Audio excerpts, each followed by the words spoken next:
Hello and welcome. Now in this video we are going to be working with our user management settings as well as our restriction options.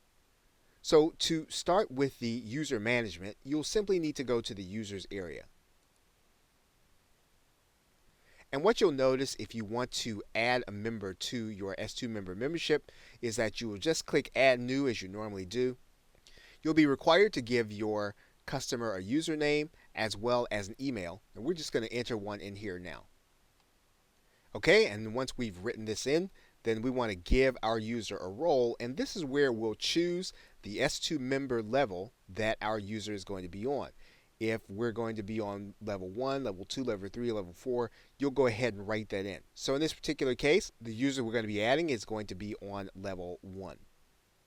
Now when we do that, we want to make sure that our user is going to be sent a new email about their account, and then we'll click add new user.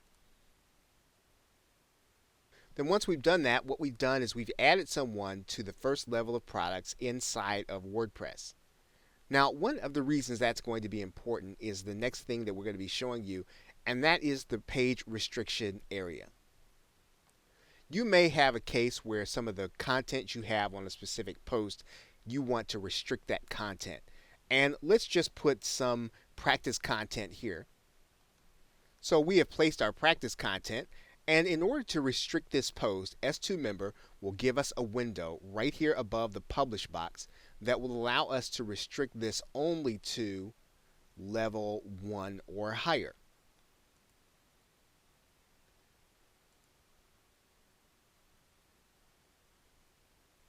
Now that means that the only customers that can get access to this content will be those who are at least at level 1, and we can restrict access to certain posts based on the membership site that people are going to be a part of. Okay, so with that, thanks, and I will see you in another video.